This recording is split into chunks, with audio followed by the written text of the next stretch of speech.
여러분은 어떻게 공부하는 게 제대로 공부하는 거라고 생각하세요? 이렇게 눈으로만 이렇게 공부하는 애들 있죠? 그 눈으로만 하는 공부, 그거 믿을 수 있으세요? 중학교 1학년 딸이 손은 전혀 쓰지 않고 눈으로만 공부를 해서 걱정을 많이 하시는 어머니가 사연을 보내주셨어요. 근데 이 어머니들 세대에서는 그래도 이렇게 손으로 쓰면서 공부를 많이 했잖아요. 영어 단어도 손으로 이렇게 연습장 한 바닥씩 쓰면서 외우고 또 노트 정리도 깔끔하게 잘하고 이러면서 공부를 하셨을 텐데 이 따님한테 손으로 공부를 하라 그랬더니 자기가 왜 손으로 쓰는 손노동을 해야 되냐고 그런데요. 어머니가 보내주신 사연 좀 들어보고 이 딸은 왜 손노동을 거부하는지 또 이런 아이는 어떻게 공부를 시켜야 하는지 오늘 영상에서 좀 알아가 보도록 하겠습니다. 안녕하세요. 늦둥이 딸의 공부 때문에 답답함이 많은 엄마입니다. 아이는 이제 중1, 곧 중2가 되겠네요. 많이 기다리다 만난 아이이기 때문에 정말 잘 키우고 싶어서 전 유아 때부터 교육에 진심이었습니다. 아이 책도 정말 많이 읽어주었고 아이에게 필요할 것 같아 보이는 교육을 다양하게 열심히 시켰습니다. 유치원도 영유를 보냈고요. 방학 때 영어 캠프도 초등 고학년 때까지 꾸준히 보냈었습니다. 그런 영향으로 아이가 초등 때는 눈에 띄게 잘했는데 중학교 가서 보니 공부 잘할 아이가 아니라는 생각이 들어서 저의 노력과 돈이 헛되게 느껴지기까지 하네요. 그동안 해왔던 사교육의 힘이었다고 생각되는데 그동안 2번 본 시험 모두 전과목 평균은 전교권으로 나왔습니다. 영어 수학은 다 100점, 다른 과목은 90점대는 받았어요. 그런데 저는 앞으로 성적이 좋아지기는커녕 유지도 못할 것 같다는 느낌이 확 듭니다. 왜냐하면 시험 공부를 눈과 입으로만 하고 절대로 손으로 쓰려고 하지 않아요. 외우면 되지 왜 손노동을 해야 하냐며 말대꾸만 하네요. 시험 공부도 선생님이 시험에 나온다고 한 부분만 딱 공부하고 더 파고들어서 공부하지 않아요. 그리고 정신은 어디다 놓고 다니는지 시험 시간표도 엉뚱하게 알아서 다음날 시험 보는 과목도 헷갈리기도 하고 선생님이 중요하다고 한 것은 메모지가 없어서 손바닥에 적어 오기도 해요. 다른 여자애들은 엄청 야무지고 꼼꼼하게 공부하는 것 같던데 이렇게 해서 어떻게 앞으로 공부하려는지 걱정입니다. 공부 욕심이 없는 건 아니지만 이렇게 야무지지 못하다 보니 제가 챙겨주지 않으면 수행 감점이 거의 남자애들 수준이에요. 그리고 눈으로만 공부하니 서술형에서 점수가 나갑니다.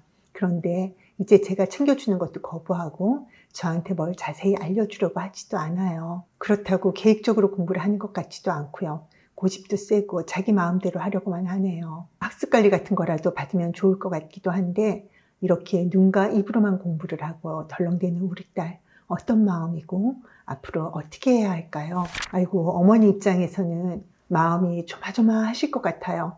눈으로만 공부해가도 100점이 나오는 딸이 제대로 공부하면 이게 전교권이 아니라 넘사벽 수준이 될 것 같은데 이 건성으로 공부하는 것 같으니까 답답하고 속상하실 것 같아요. 그리고 어머니가 큰 기대를 가지고 이 딸을 키우신 것 같은데 딸이 어떤 아이인지 그 성격에 대해서 좀 이해를 하셨으면 이 손으로 공부 안 한다고 걱정하시지는 않으실 것 같아요. 딸의 성격을 알면 걱정 안 할 거라고 하시는데 딸은 왜 눈과 입으로만 공부하고 손으로 쓰는 공부 방식을 손노동이라고 하나요? 보내주신 사연을 보면 어머니는 상당히 준비성이 강하고 뭐든 딱 규칙에 맞게 실행하시는 그런 분이라는 걸 알 수 있어요.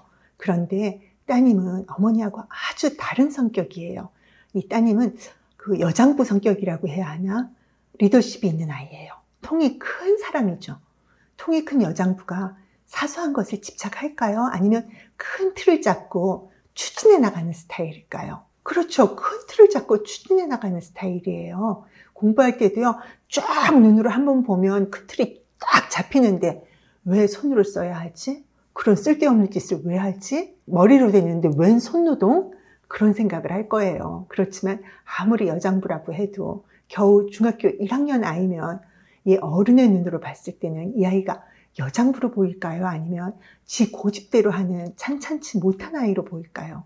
특히 꼼꼼하게 계획대로 뭐든지 추진해야지 좋은 거라고 믿고 있는 어른의 입장에서는 영 미덥지 못한 아이로 보일 거거든요.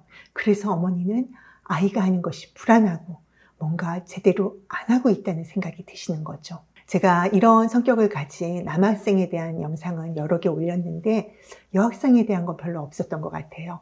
이 학생은 창의적이고 엉뚱하면서도 뭔가 의미와 본질을 추구하는 아이디얼리스트 성향을 기본으로 가지고 있지만 또 빠른 추진력과 덜렁거리고 사람 좋아하는 그런 특성이 있는 휴머니스트 성향도 함께 가지고 있어요. 그래서 이 두 특성이 함께 작용하는 경우에 자신의 생각을 추진력 있게 밀고 나가고 큰 그림을 그리고 방향을 잡는 데는 뛰어나지만 세세한 디테일이나 감성적인 부분에서는 좀 아쉬움을 경험하게 되거든요. 이런 모습이 공부에서도 그대로 드러나는 거예요.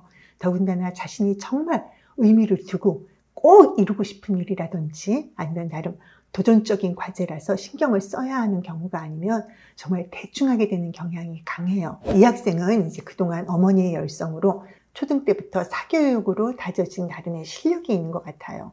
그렇다면 중1에서 보는 시험은 그닥 어렵거나 힘들다는 생각 없이 이 공부를 받아들였을 것 같거든요. 그러니 뭐 그렇게 중요한 것도 아닌데 뭘 쓰면서까지 공부해. 한 번 보면 다 이해되고 머리에 들어오는데 그래서 시험 점수 어느 정도 받으면 되는 건데 아마 그렇게 생각했을 거예요. 그래서 어머니 입장에서는 이런 식으로 공부하는 건 뭔가 진정성이 없는 것 같고 대충 하는 것 같고 그래서 불안불안하시죠. 그리고 혹시나 꼼꼼하고 야무지게 공부하는 애들 보면 우리 딸도 저랬으면 좋겠다 하는 생각도 드실 거예요. 그렇지만 그렇게 꼼꼼하고 야무지게 공부하는 애와 어머님의 따님은 뇌 구조가 다르다고 보시면 좋을 것 같아요. 꼼꼼하고 세심한 그런 학생, 그러니까 로맨티스트 성향의 학생 같으면 이렇게 손으로 쓰면서 공부하는 게 잘 맞아요.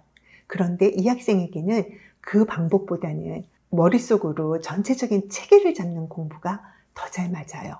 공부를 잘하기 위해서 이 학생은 머릿속에 서랍장을 잘 만들어야 하거든요. 머릿속에 서랍장을 잘 만든다는 게 무슨 뜻인지 잘 모르시겠죠. 서랍장에 아무거나 대충 이렇게 쑤셔 넣는 분들도 있으시지만 대부분은 각 서랍마다 각기 다른 아이템을 넣는 방식으로 이렇게 정리를 하잖아요. 그런데 그렇게 정리하려면 우선 뭐가 있어야 돼요? 서랍장이 있어야 돼요. 그래서 이 성향의 아이들은 일단 그 서랍장을 만드는 게 필요해요. 시험 공부를 한다고 하면 일단 전체의 흐름을 파악하는 큰 틀을 만드는 거, 그게 머릿속에 서랍장을 만드는 거거든요. 그럴 때 뭘 굳이 쓰면서 할 필요가 없는 거예요. 전체 목차를 보고 각 목차별로 내용을 한번 보면서 대충 파악하는 것으로 이제 서랍장 만드는 건 충분해요. 그렇게 서랍장이 만들어진 다음에 각 단원을 공부하면서 에센스를 파악하고 서로 간의 연결성을 찾고 디테일을 보충하는 식으로 그렇게 공부하는 게 잘 맞는 애들이에요. 이런 식으로 공부를 하면 이 학생은 알아가는 즐거움도 느끼게 되고 또 공부가 재미있어지고 자신감도 생겨요. 그런데 이런 학생에게 처음부터 꼼꼼하게 정리하는 식으로 공부를 하라고 하면요. 각각의 내용이 어느 서랍에 들어가야 될지를 몰라서요.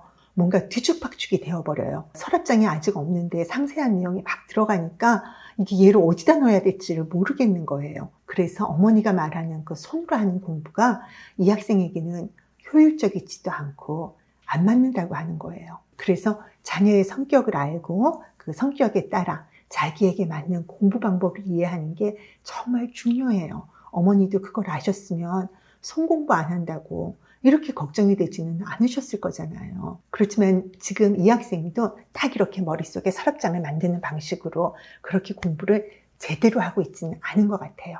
손으로 쓰는 공부는 싫고 읽으면서 대충 시험에 나올 것을 파악하는 식으로 하고 있을 것 같거든요. 그리고 수학 같은 경우에도 풀어놓은 거 이렇게 쭉 눈으로 보면 머릿속으로 대충 그 흐름을 파악하는 그 정도일 거예요. 아직 중1이고 이 공부에 목숨을 걸 정도도 아니기 때문에 게으르게 쉬엄쉬엄 그렇게 공부하고 있을 것 같아요. 닥치면 몰아서 하고 그러니까 시험 시간표도 헷갈리고 이렇게 하고 있을 거라는 게 이 성격 검사 결과에도 나오지만 공부마음 검사에서도 다 나와요. 이 학생은 어떤 마음으로 공부하고 있어서 대충 공부하고 있다고 말씀하시는 거예요? 이 학생은요, 지금 딱 성적이 나올 만큼만 공부하겠다. 이런 마음이에요.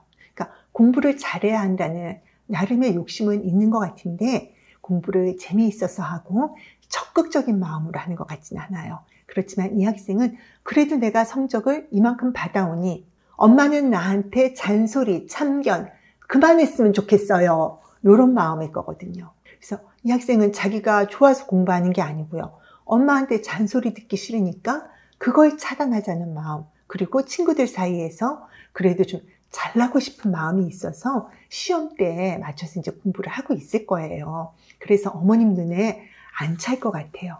어머님은 따님이 눈과 입으로만 공부해서 공부를 잘할 애가 아닌 것 같다 이렇게 판단하셨는데, 이게 공부를 잘할 것이다 아니다를 중1에 벌써 판단하실 필요는 없어요. 그렇지만 지금 이 아이의 공부 마음은 그렇게까지 공부에 몰입되어 있는 상태가 아니기 때문에 쟤는 공부에 지금 마음이 없어 이렇게 느껴지실 거예요. 그러니까 이 학생처럼 이렇게 성적을 잘 받기 위해서 공부하는 거, 그것도 공부를 하는 동기가 될 수 있어요. 공부를 찐으로 안 하는 자녀를 둔 부모님 같은 경우에는 우리 애가 성적을 잘 받고 인정받기 위해서라도 좀 공부하고자 하는 그런 동기가 있었으면 좋겠어요. 이렇게 생각하실 거거든요. 그렇지만 지금 이 학생은 이미 성적이 이제 어느 정도 잘 나오고 있는 학생인데, 이런 마음으로 계속 공부를 하면요, 앞으로 몇 가지 문제가 생길 거예요. 우선은 이 학생의 성격에 조금만 지나면요, 공부에 대해서 별 의미를 못 느끼게 되고 내가 이걸 왜 하고 있지?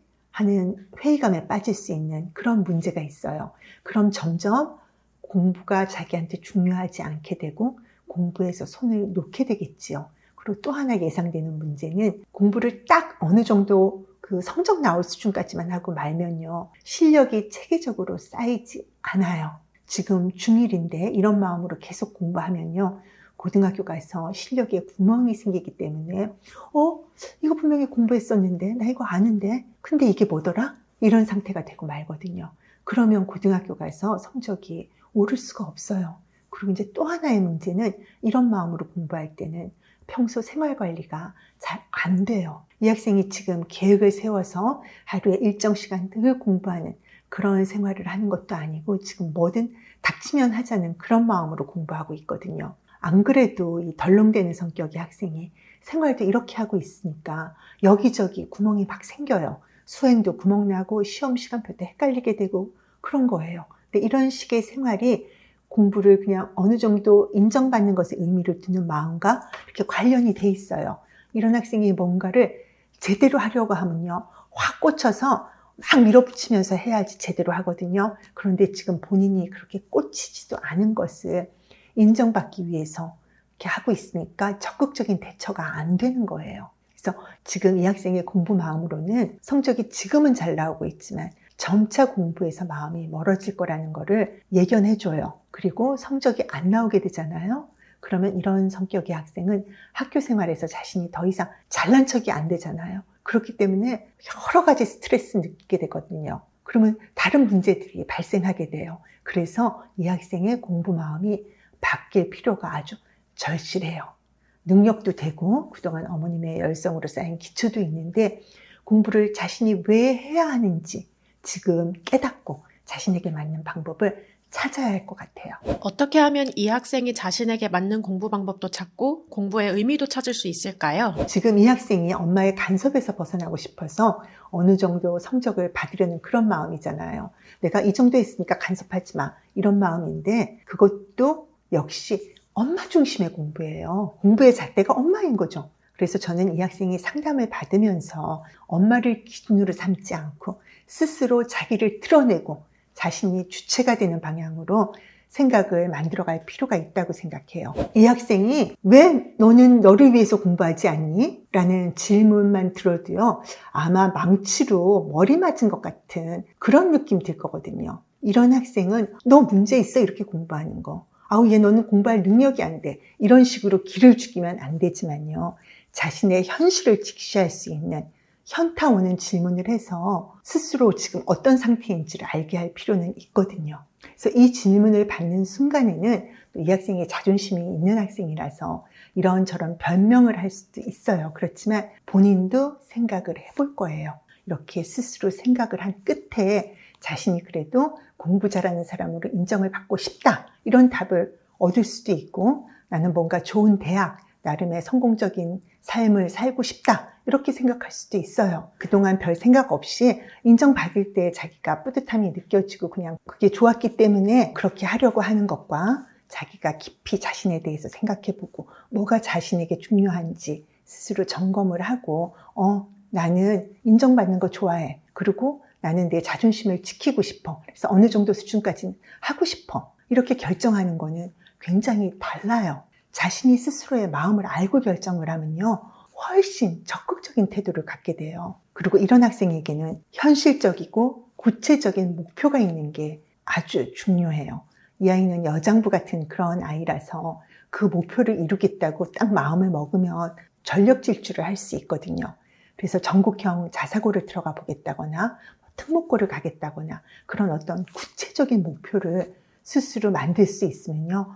훨씬 공부를 제대로 하게 될 거예요. 그래야 이 학생이 생활관리도 제대로 할 수 있게 돼요. 그런데 그런 목표를 누가 정해준다고 그게 자기께 되는 게 아니잖아요. 엄마가 야, 너 자사고 가. 그러면 너무 좋대. 그런다든지 아니면 제가 상담하면서 자사고 가면 좋을 것 같다. 이렇게 정해준다고 이 학생이 마음이 변하는 게 아니에요. 스스로 내가 그 목표를 이루면 나한테 정말 좋겠구나. 내가 꼭 하고 싶다. 그 열망이 생겨야 되는 거거든요. 그래서 이런 주제로 쭉 좀 상담이 이루어질 필요가 있어요. 그리고 이런 학생은 무조건적인 암기를 힘들어해요. 그래서 이렇게 암기 위주로 공부시키면요. 공부가 재미없어지는 경우가 많거든요. 그래서 입으로 외우면서도 재미가 없었을 거예요. 그리고 수학 같은 것도 그냥 눈으로 대충 보고 풀었던 거 외워서 풀었다고 하면요. 너무 재미없고 싫었을 거예요. 그래서 이 학생은 머릿속에 이 서랍장을 만드는 식으로 공부하는 게 필요한데 그게 한번 이렇게 설명을 듣는다고 애들이 스스로 잘 알아서 그게 착착착 되는 거 아니거든요. 그래서 최소 2, 3개월 동안은 그 방식을 훈련받는 게 필요해요. 그런 과정에서 스스로 내가 공부가 되네? 이 느낌도 가질 수 있기 때문에 그 자체로서 이 학생 본인한테 큰 보상이 되고 또 자기 자신에 대한 메타인지도 생길 수 있는 거예요. 그래서 어머니가 사연에서 학습 관리를 받아보면 어떨지 이렇게 말씀하셨는데 이 학생의 성격과 공부 마음을 고려해서 학생 스스로 자신의 길을 찾아갈 수 있도록 하는 코칭이면 괜찮은데요. 학생의 공부 진도만 체크해서 공부 계획을 만들어주고 또 그 계획을 실행하는지 그것만 체크하는 그런 학습 관리는 정말 이 학생이 공부를 혐오하게 만드는 그런 결과를 가져다 줄 뿐이라고 생각돼요. 이 학생의 입장에서는 엄마 외에 자기를 관리 감독하는 외부인이 한 명 더 생겼구나 그런 느낌을 갖게 될 거거든요. 그렇게 되면 공부의 주체는 점점 더 자기 자신이 아닌 게 되겠죠. 그리고 그 진도를 완수하기 위해서 무조건 문제 풀고 무조건 외우는 식의 공부를 하게 되면요. 이 학생이 공부를 더 지겹게 생각하게 돼요. 그래서 여장부가 이런 관리 받으면 얼마나 답답할지 한번 상상을 해보세요. 그건 안 되겠다 이렇게 결론이 나죠? 예, 아이 각자의 특성을 이해하고 그 특성에 맞는 공부 방법을 사용하도록 하는 것 그리고 아이의 공부 마음을 알고 스스로 공부의 주체가 되도록 해주는 것 그게 더 중요하고 필요할 것 같습니다.